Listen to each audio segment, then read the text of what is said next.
Hey y'all, it's your girl Ashley Camille here at Fifth House Bloom. This message is for Sagittarius. Sagittarius placements for the week of March 18th through March 24th. This is general guidance, so take what resonates and leave the rest behind. At this time, I'd like to welcome forth the power and the presence of the elevated guides who can assist me in delivering the message for Sagittarius. May you open up our ears so that we hear the truth of liberation. May you open up our minds so that we may bloom. May you open up our hearts so that we may embrace our divinity. Ask for help in delivering this message with clarity, empathy, and ease, and give thanks. All right, the card's out. Metamorphosis at the bottom of the deck, in reverse.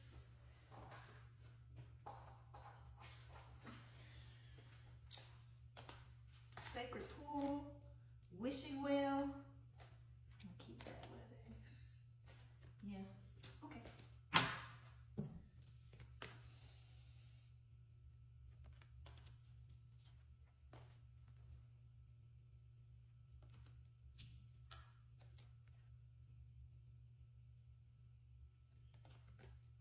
All right, Sagittarius. It seems that you are in need of a pause.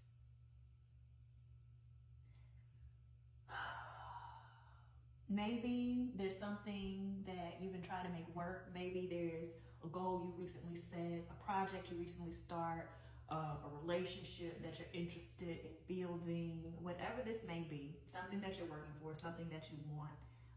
You have it in mind. It might feel like it's even in sight, but it feels like right now you are pushing too hard, too fast.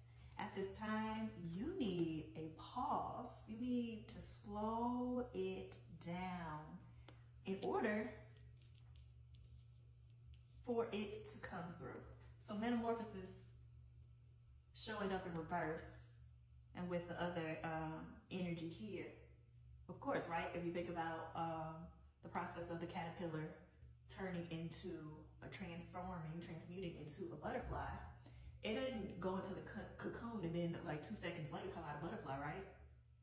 It's an incubation period. There's a pause. There's a period of rest so that everything can start to take form, so that the transformation can occur. And so why are you being called? Why a pause?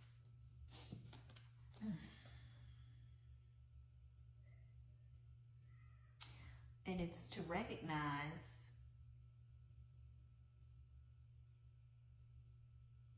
it's sort of like for you to be able to see clearly, right? To know the difference between gold and fool's gold. For not only your perception and ability to see, this is actually like what the thing is.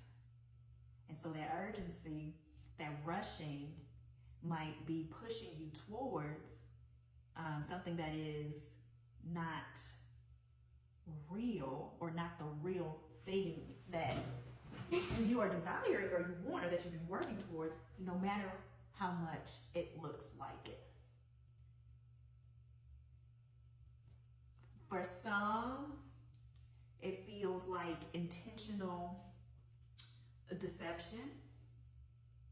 And when I say that, I just mean like literally trying to keep you from seeing the reality of it. Part of it is being masked, right?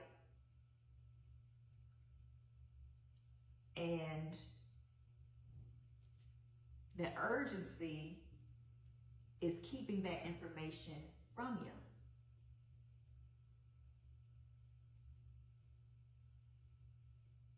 Give me a second.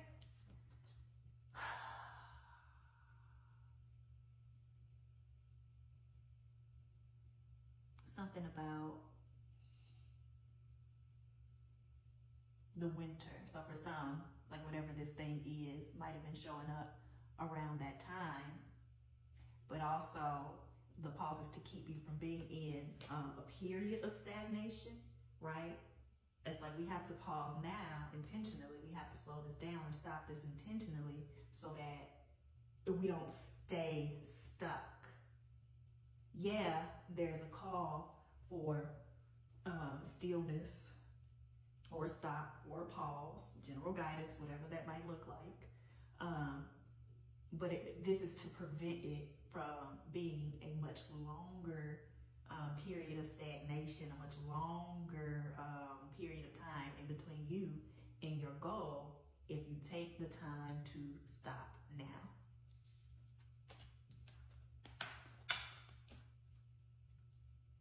And so what will happen during that? It's a pause, it's a stop. Action. Don't make the mistake of thinking that a pause or rest or a reacclimation period is inaction. This is the work of preparing you to go when it's time and when it's right.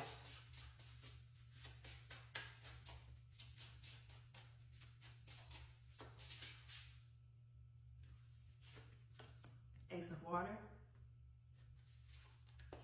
the Wheel of Fortune, 4 fire on the bottom, which is 4 wands and the traditional tarot.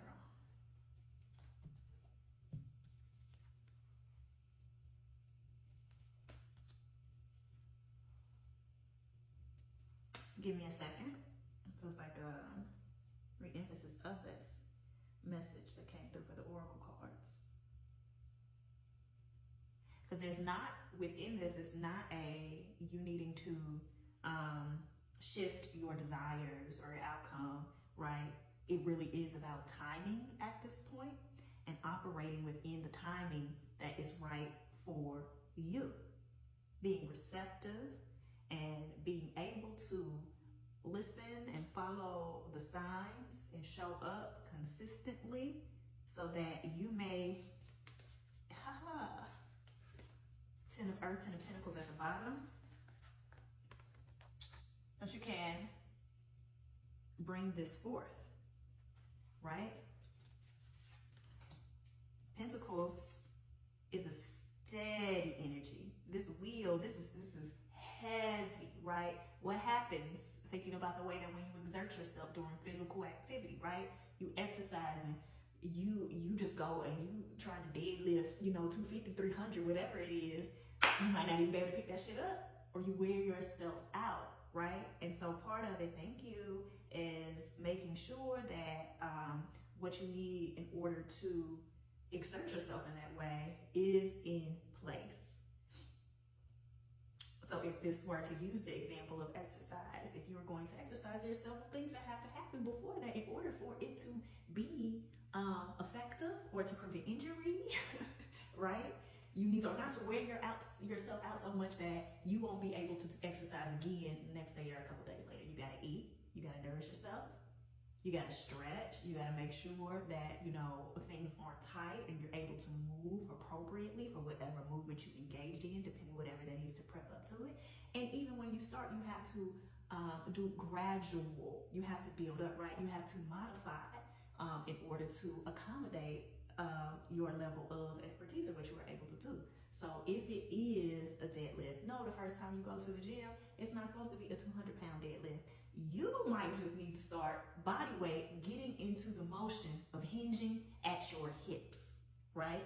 And so maybe what has happened is for some, this rushing ahead, operating as you already are a lifter, when you are just starting this. And so it's a pause, to reacclimate, and to make sure that all of these things are in place in order to reach that goal.